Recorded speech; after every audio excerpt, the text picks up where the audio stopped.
Hey, Jaylen, it's so good to see you. Good to see you too. How are you? I'm great. So, Jaylen, we're in the middle of this COVID-19 lockdown. A lot of people are curious, how have you been spending your time? What have you been doing? I've just been hanging out with my family here in Boston.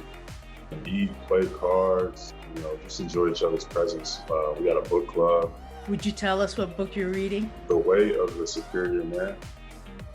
I work out at home. My grandpa is a former Marine. He did a segment in Vietnam.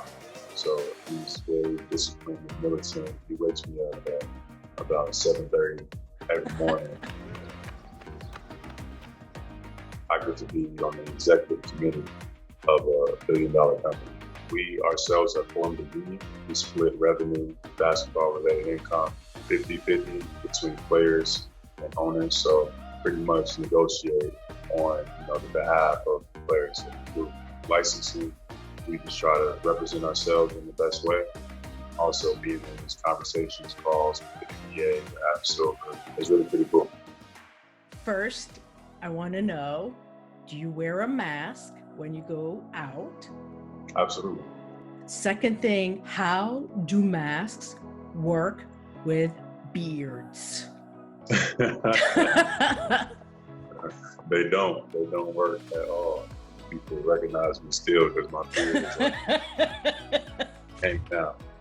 They're like, bro, that's a terrible disguise. I'm like, it's not a disguise, it's a mask, and I'm trying to be safe. Back up. 6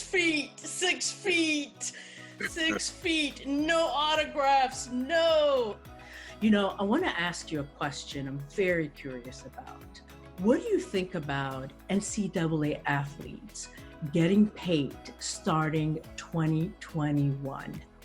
Rewind back 2 years, a few years ago, there was a big deal with a bribery case going on in terms of athletes that were considered illegal. In a matter of 2 years, they changed their mind. It was a crime. Like, people went to jail. Isn't that amazing? Yeah. Now they're planning to profit off it. It's just interesting timing. 5 players in like the top 10 in high school basketball chose, instead of going to college to make money for NCAA, they chose to go to the G League, the developmental league.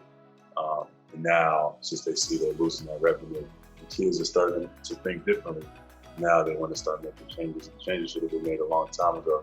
So I don't think NCAA deserves a pat on the back, to be honest. I want to ask you about a special article that you wrote, which is one of the reasons why I wanted to talk to you. This incredibly thoughtful op-ed piece. I wanted to ask you what motivated you to write it and what should we learn from it? What motivated me to write it was a heavy heart to see all the people who are losing their lives, and important figures in their family, some that people were dependent on every single day are no longer there with them. So what took the cake was Carl Anthony Towns and his mom. Just imagining myself in his shoes would have been tough. There's no words that really can be said for that loss. I just hope that, in the midst of all this, that people, lean more together and do part of their part. We know that COVID-19 has been affecting African Americans, people of color, disproportionately in terms of those who have been afflicted and those who've been dying. I mean, the numbers have been staggering. Some say it's a fluke, or they're in disbelief that the African American community is being affected the most, or some are saying this is not the time to choose colors. But the way, America's been set up over the last 100 years between housing, transportation, incarceration, places where, COVID-19, resides, it draws conversations that people are trying to bury or they don't want to have. It's a lot of things that make people uncomfortable. Just because it doesn't happen in your confinement or in your space doesn't mean it doesn't exist.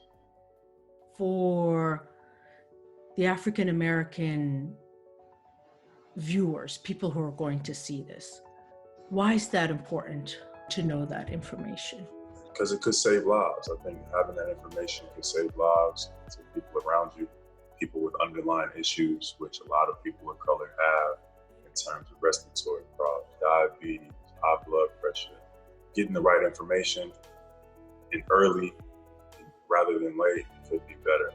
When I first got the information that COVID-19 was coming and it was going to be bigger than it was, I alerted my family, I alerted the people around me just to prepare. I sent money to my family to make sure that they were taken care of, they could get groceries, etc., because I didn't want them to necessarily feel some of that pressure that the rest of the world, or try to alleviate it, being in the position that I'm in.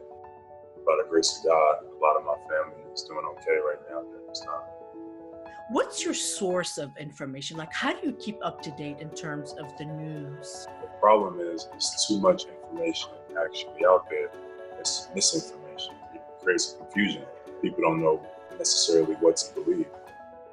There's a covidtracker.com. If you're somebody concerned with the social issues and people of color, what the percentages are, so you go to knowyourrightscamp.com.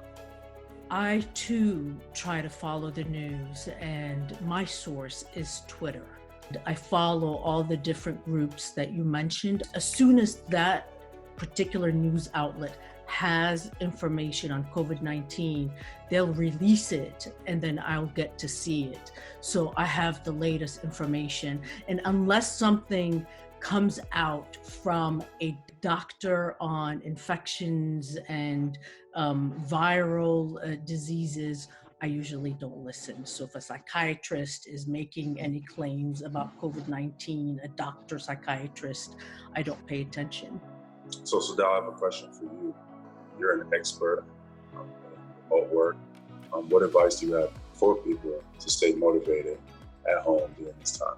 For the first time in history, we have the majority of employees and even students working from home or studying from home. You have to be extremely disciplined. You have to wake up at the same time every day. So your grandpa has a point there. You've got to shower, you've got to get dressed, you've got to go to that same place every single day, and you have to start your work day. The second thing is you've got to do everything in your power not to get isolated. This is one of the important things about remote work. So you've got to create connections and contact with people, whether it's the professional ones with classmates or coworkers, or the informal ones, which is related to virtual lunches, virtual get-togethers. Do you get together with your teammates, Jaylen? Yeah, we have a call every Wednesday with everybody on staff, organization, players, and coaches, just to touch base with each other. We have special guests. You were one of them. To come and talk to our team and to administer some information for us. And, just relinquish your time. We're very thankful for that. That was fun. We get to do that every Wednesday.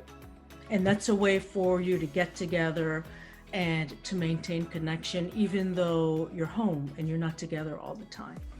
So Jaylen, this is all we have. Anything that you want to say that we should make sure we capture? I want to say that anybody is able to have a platform, whether you think it's big or small, everybody has a voice.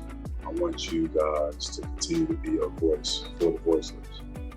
Continue to help the people who are unhelped and get out into the community and try to support one another. There's a lot of people in our healthcare forces, elderly, and people just in trauma and shock because of where the world is right now.